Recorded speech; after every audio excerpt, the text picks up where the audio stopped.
ప్రియమైన దేవుని బిడ్డలారా, ఆదికాండము గ్రంథము 8వ అధ్యాయము 4వ వచనంలో అరారాతు కొండ అను ఒక స్థలమును గుర్చి వ్రాయబడినది. ఈ అరారాతు కొండలు ఆర్మేనియా దేశం, టర్కీగా ఇప్పుడు పిలువబడుతున్నది, ఆ ప్రాంతంలో ఉన్నాయి. ఆ పర్టిక్యులర్ ఆ స్థలంలో ఉన్న ఆ పర్వతం మీద నోవాహు గారి జలప్రళయము సందర్భంగా ఆ ఓడ ఆ స్థలమున నిలిచినట్లుగా వాక్యము జ్ఞాపకం చేస్తోంది. ఈ అరారాతు కొండ యొక్క విశేషత మనము గమనించినప్పుడు అతి ఎత్తైనటువంటి పర్వతంగా దాన్ని భావిస్తారు. అది మంచు చేత కప్పబడినటువంటి పర్వతము. అది 5,000కు పైగా వ్యాసార్థం, మీటర్స్లో వ్యాసార్థం కలిగిన పర్వతము, ఎత్తైనటువంటి శిఖరాలు కలిగినటువంటిది. అది పట్టణానికి వారన ఉన్నటువంటిదిగా ఇప్పటి స్థలాన్ని గుర్తించబడింది. ఆ ఎత్తైనటువంటి ఆ పర్వతం మీద నోవాహు జలప్రళయ కాలంలో నోవాహు నిర్మించినటువంటి ఓడ జలప్రళయ సమయంలో నీరు ఇంకుతూ ఉన్నప్పుడు ఆ పర్వతము, ఎత్తైన ఆ పర్వతము కొనపైన దిగింది. అది ఇప్పుడు టర్కీ దేశంలో దాని శకలాలు కూడా, ఆ ఓడ శకలాలు కూడా ఉన్నాయి అనేది చారిత్రాత్మక రుజువుగా ఉండి సాక్ష్యంగా కనిపిస్తోంది. అరారాతు గురించి మాట్లాడుకోవాలంటే ఆ సందర్భం మనకు తెలియాలి. బైబిల్లో చాలా ప్లేసెస్ ఉన్నాయి. ఆ ప్లేసెస్ మనం ఎందుకు ధ్యానిస్తున్నామంటే ఆ వృత్తాంతాలకు ఆనాటి ఆ స్థలాలు ఈనాడు ప్రపంచంలో సాక్ష్యాలు, బహిరంగ సాక్ష్యాలు. పరిశుద్ధ బైబిల్ గ్రంథములో ఇప్పుడు మనం ఇశ్రాయేలు దేశముగా అభివర్ణిస్తున్నటువంటి దేశంలో అనేక స్థలాలు, బైబిల్ గ్రంథంలోని స్థలములు అందులో మనకు పేర్లతో కనిపిస్తాయి. బెయేర్షెబా, కిర్యత్ అర్బా, బెత్లెహేము, నజరేతు, ఇట్లా వివిధ స్థలాలు ఆ ప్రాంతాల్లో ఇప్పటికీ సజీవంగా మనకు సాక్ష్యంగా బైబిల్ యొక్క చరిత్ర ఖచ్చితమైనటువంటిది. ఇది ఒక కవి యొక్క కల్పన కాదు, కొందరు వ్యక్తుల యొక్క క్రియేటివ్ స్టోరీ కాదు. The facts in different times, వివిధ కాలాలలో జరిగిన మానవ జీవిత చరిత్ర అనేది తెలియటానికి ఇప్పుడు ఉన్నటువంటి స్థలాలు ఆనాడు చారిత్రాత్మక ఆధారాలుగా కనిపిస్తున్నాయి. బైబిల్ గ్రంథం యొక్క విశిష్టత, సంపూర్ణత, బైబిల్ గ్రంథం యొక్క విశిష్టత, సంపూర్ణత. బైబిల్ బ్యూటీ ఏమిటంటే ప్రారంభం నుంచి ముగింపు వరకు, ఆదికాండం నుండి ప్రకటన వరకు ఒక పూమాల, ఒక పువ్వుల దండ ఏ విధంగా కూర్చబడి ఒక చోట చక్కగా అమర్చబడుతుందో అలాగున సృష్టి ప్రారంభం నుండి సృష్టి అంతం వరకు, అన్నింటి యొక్క ప్రారంభం నుండి అన్నింటి యొక్క అంతం వరకు క్రానలాజికల్గా పర్ఫెక్ట్గా మ్యాచ్ అయ్యేటట్టుగా హ్యూమన్ హిస్టరీ వ్రాయబడింది. That is the beauty. మనకు కొందరు మాట్లాడుతున్నట్లుగా మానవులు కోట్ల సంవత్సరాల నుండి ఉన్నారు అనేది బైబిల్ చెప్పలేదు. బైబిల్ యొక్క వివరాలు మనం చూస్తున్నప్పుడు 6000 సంవత్సరాల క్రితం ఆదామును దేవుడు నిర్మించినాడని బైబిల్ క్రోనలాజికల్ పీరియడ్ను చూస్తే అర్థమవుతుంది. ఒకవేళ ఆ క్రోనలాజికల్ పీరియడ్లో కొంచెం డిస్టర్బెన్స్ ఉంటే ఇంకా కొంత పీరియడ్ పెరుగుతుంది, కానీ 100 కోట్ల సంవత్సరాలు కానే కాదు. 1947లో మనకు స్వతంత్రం వచ్చినప్పుడు మన జనాభా 48 కోట్లు. ఇవాళ 70 ఏళ్లలో అది 1.30 కోట్లు అయిపోయింది. 70 మంది వెళ్ళారు ఐగుప్తుకి, 20 లక్షల మంది అయ్యారు 400 సంవత్సరాల్లో. 6 లక్షల పురుషుల కాల్బలమే ఉంది, 20 lakhs అయ్యారు వాళ్ళు 70 మంది 400 ఏళ్లలో. ఇవాళ ప్రపంచంలో ఉన్నటువంటి 800 కోట్ల ప్రజలకు 1 కోటి సంవత్సరాలు అక్కర్లేదు. కనుక మీరు చూస్తే దేశాలు ఎలా ఏర్పడినాయో బైబిల్ చెప్పింది, దేశాలు ఎట్లా ఏర్పడ్డాయో బైబిల్ చెప్పింది. ఒక భార్యాభర్త నుండి మానవ జాతి ఎలా వచ్చి విస్తరించిందో బైబిల్ క్లియర్గా చెప్పింది. ఏ ఏ జాతుల వారు ఏ ఏ ప్రాంతాలకు వెళ్ళి స్థిరపడ్డారో కూడా బైబిల్ క్లియర్గా చెప్పింది. రాజ్యాలు ఎట్లా ఏర్పడ్డాయో చెప్పింది, సంస్కృతులు ఎలా వచ్చాయో చెప్పింది, భాషలు ఎట్లా వచ్చాయో చెప్పింది, మానవుల యొక్క ఆయుష్ ప్రారంభము నుండి ఇప్పటి వరకు ఎలా తరుగుతూ వచ్చిందో చెప్పింది. సృష్టి యొక్క అనేకమైనటువంటి విశేషాలు ప్రవచనాత్మకంగా చెప్పింది, అవి జరిగాయి. సైన్స్ డే బై డే దినదినము బైబిల్ వాస్తవం అనే దిక్కుగా ప్రయాణం చేస్తూ అభివృద్ధి చెందుతోంది. కనుక Bible is the God's word, దేవుని వాక్. కనుక అరారాతు కొండ గురించి చెప్పే ముందు నేను ఈ వివరణ ఎందుకు ఇచ్చానంటే, బైబిల్ గ్రంథంలో దేవుడు నోవాహు అను ఒక భక్తుని కాలంలో ఆదాము నుండి 10వ తరము వాడైన నోవాహు యొక్క తరములో అప్పటికే విస్తరించినటువంటి లక్షలాది మంది ప్రజలను ప్రభువు ఒక్క కుటుంబాన్ని మినహా మిగతా నాశనాన్ని చేశాడు. ఆ ఒక్క కుటుంబం జల ప్రళయం నుండి రక్షించబడటానికి తానే ఒక ఓడను నిర్మాణం చేసుకోమన్నాడు. జల ప్రళయము నాశనాన్ని సూచిస్తోంది, ఓడ రక్షణను సూచిస్తోంది. ఆ ఓడలో ప్రవేశించిన వారు జల ప్రళయము నుండి తప్పించుకున్నారు. ఆ ఓడ అగ్నిగుండము నుండి తప్పించు క్రీస్తుకు సాదృశ్యంగా కనబడుతుంది. ఆ జల ప్రళయము ఓడ పైన పడినది. మానవుని యొక్క శిక్ష క్రీస్తు శరీరము పైన పడినది.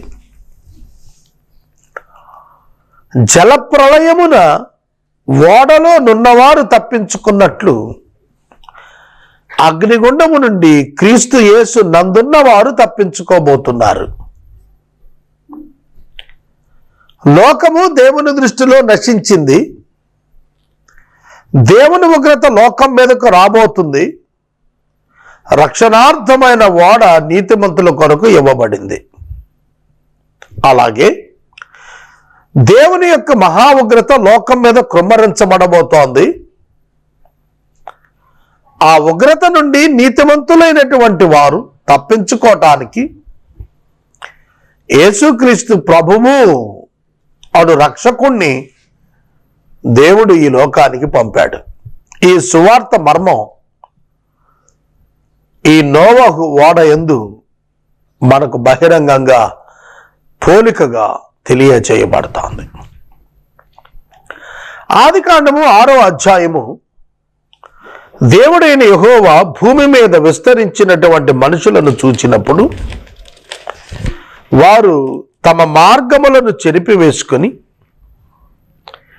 దేవునికి వ్యతిరేకముగా పాపము చేయించు ఉన్నారు.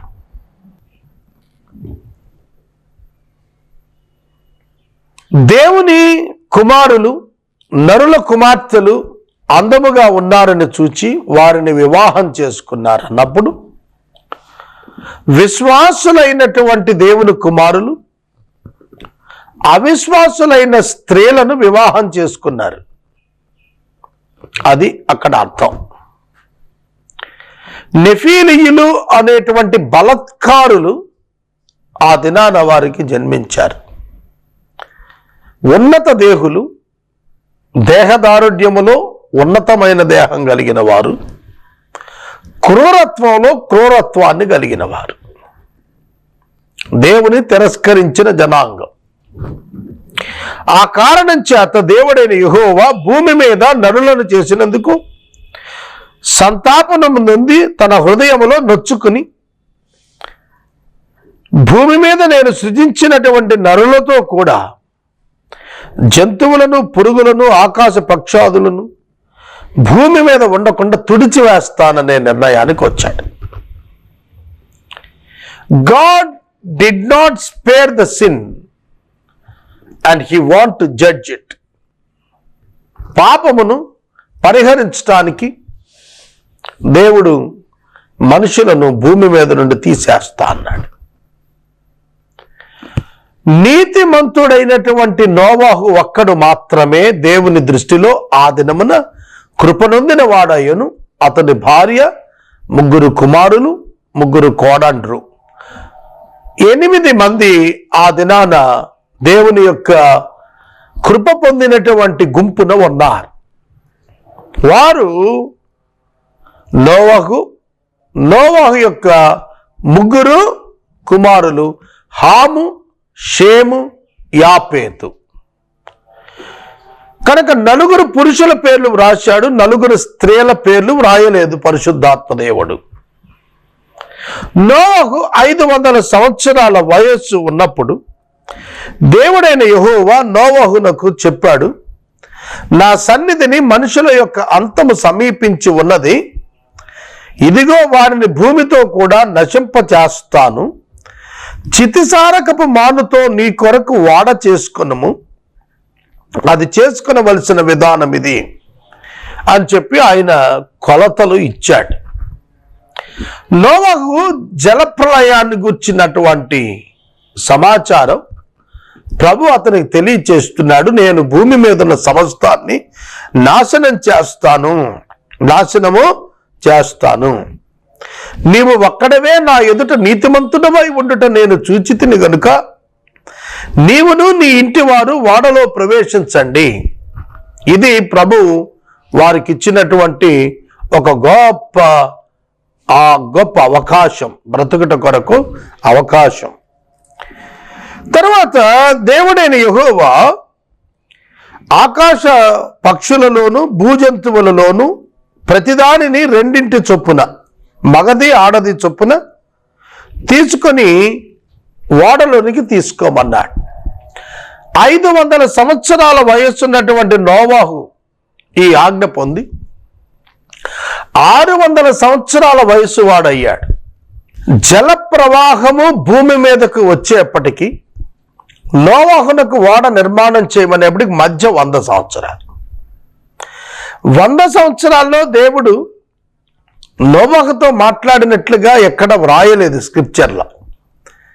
దేవుడు ఒక్కసారి నోవాహుకు చెబితే దాన్ని నమ్మి ఓడ పూర్తిగా నిర్మాణం చేసి ఎదురు చూచాడు.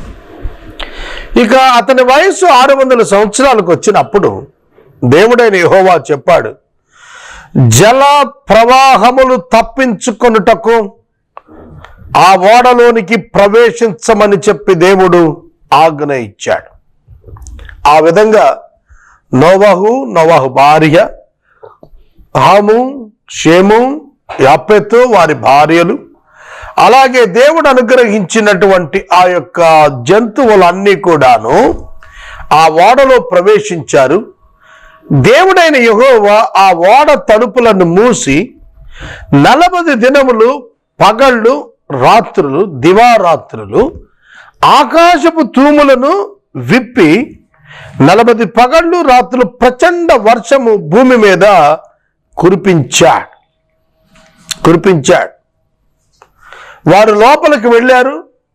దేవుడైన యెహోవా ఆ యొక్క భయంకరమైన వర్షమును కుమ్మరించారు.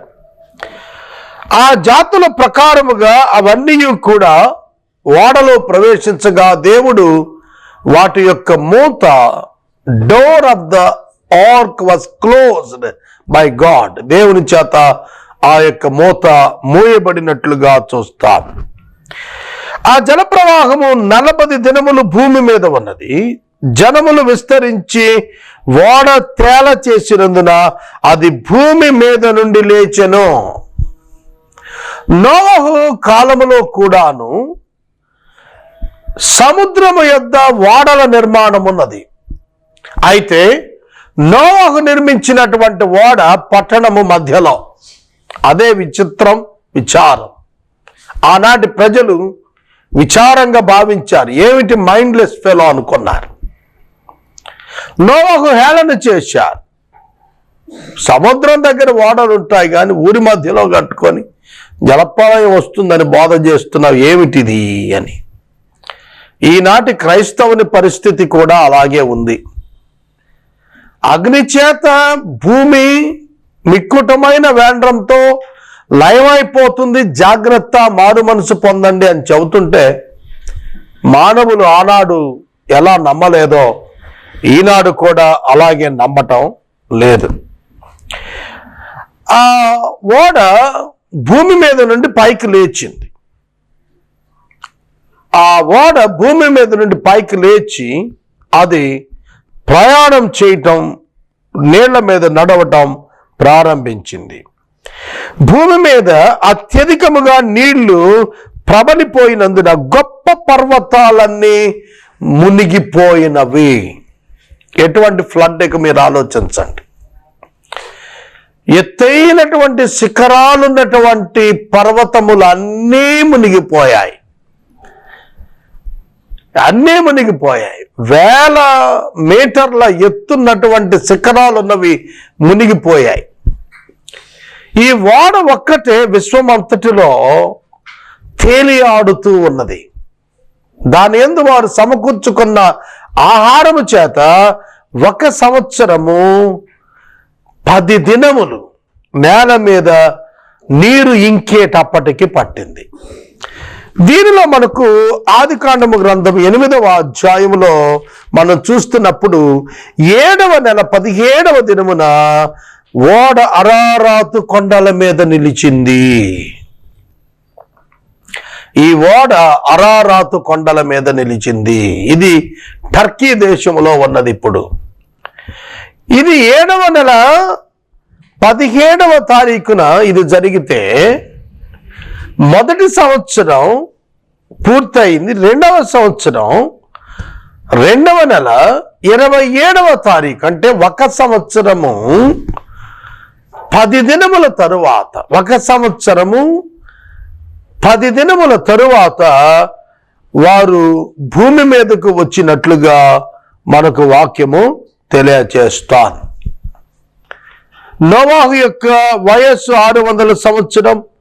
2వ నెల 17వ దినమున జలప్రవాహము రాగా 601వ సంవత్సరము 2వ నెల 601వ సంవత్సరము 2వ నెల 27వ దినమున వారు బయటకు వచ్చారు. 1 సంవత్సరము 10 దినాలకు. 7వ మాసము 17వ దినాన అరారాతు కొండ మీద నిలిచింది. అది కంప్లీట్ గా నీరు ఇంకిపోవటానికి మరలా కొన్ని మాసాలు సమయం, మోర్ దాన్ 6 months టైం అది తీసుకుంది. ఈ విధంగా మనం చూస్తున్నప్పుడు నోవాహు కుటుంబము ఒక్కటే భూమి మీద దేవునితో సంబంధము, సహవాసము, భయభక్తులు కలిగినటువంటి 8 మంది మనుషులు భూమి మీద జీవించి ఉన్నారు. మిగిలిన వారందరూ చనిపోయినారు. ఏదైనా వనములో ఆదాము హవ్వలు పాపం చేశారు. ఆదాము హవ్వలు ఏదైనా వనము నుండి గెంటివేయబడ్డారు. వారి సంతానమును 10 తరములలో భూమి మీద విస్తరించిన లక్షలాది మంది జల ప్రవాహములో కొట్టుకుపోయి చనిపోయారు. నీతిమంతులైన నోవహు, అతని యొక్క 3 కుమారులు, కోడళ్ళు, నోవహు భార్య, వారు మాత్రమే జీవించారు. ఇక్కడ విశేషత మనం గమనించాల్సింది ఏమిటంటే, నోవహు నీతిమంతుడు, కుమారులు నీతిమంతులు కదా, కానీ మరలా పాపము విస్తరించింది. ఎందుకని? రోమాపత్రిక మనకు 5వ అధ్యాయం చెబుతున్నది చాలా తేటగా, ఒక మనుషుని ద్వారా పాపము ఈ లోకములోనికి వచ్చెను. ఆదాము నుండి సంక్రమించిన ప్రాచీన పాపపు స్వభావము దేవుని దృష్టిలో నీతిమంతులుగా కనబడినటువంటి నోవాహు కుటుంబములో కూడా నివసించే ఉన్నది. ఆ కారణం చేత వారి సంతానములో నుండి వచ్చిన వారు కూడా పాపమే చేశారు. ఆ తరువాత 10 తరాలకు అబ్రహాం వచ్చాడు. ఆదాము నుండి నోవాహునకు 10 తరములు, నోవాహు నుండి అబ్రహామునకు 10 తరములు, 20 generations. 20 తరాలు ఆదాము నుండి అబ్రహామునకు లెక్కించబడ్డాయి. అబ్రహాము నుండి యేసుక్రీస్తుకు 42 తరాలు లెక్కించబడ్డాయి. అబ్రహాము నుండి యేసుక్రీస్తుకు 42 తరాలు లెక్కించబడ్డాయి. క్రీస్తు పూర్వము మనకు 62 generations, written generations from the beginning of the human being, race of the human being మనకు కనిపిస్తాను. ఇది మీకు ఎక్కడా కూడా ఏ మత గ్రంథాల్లో కూడా ఈ వివరణ కనపడదు. ఎంత అద్భుత వాస్తవమైన ఇన్ఫర్మేషన్ ఎక్కడా దొరకదు. ఏ దేశాలు ఎట్లా ఏర్పడ్డాయో, ఏ ప్రాంతాలు ఎట్లా వృద్ధిలోకి వచ్చాయో అవన్నీ కూడా బైబిల్ గ్రంథంలో మనకు తేటగా చెప్పబడ్డాయి. బైబిల్ హిస్టరీ కనుక మీరు చదివినట్లయితే ఇప్పుడు మనమున్న భారతదేశము కూడా అహశ్వేరోషు యొక్క రాజు కాలంలో ఈ దేశము 127 సంస్థానాల్లో ఒకటిగా లెక్కించబడినట్లుగా మనకు చరిత్ర బైబిల్లో వ్రాయబడింది. కనుక మానవ చరిత్ర యొక్క వాస్తవికత తెలుసుకోవాలి అనంటే బైబిల్ గ్రంథాన్ని జాగ్రత్తగా చదవాలి. సైన్స్ కూడా దీనిని మన ఎదుట రుజువు పరుస్తూ తెలియచేస్తోంది. నేను వాక్యాన్ని ముగిస్తూ ఉన్నాను. అరారాతు కొండ మీద నిలిచినటువంటి ఆ ఓడ శకలాలు ఇప్పటికీ చరిత్ర రుజువులుగా నిలిచి ఇది వాస్తవ సంఘటన అని, మానవ చరిత్ర ఇక్కడ నుండి మరల తిరిగి మనుషులు విస్తరింప ప్రారంభమైందని తెలియచేస్తాను.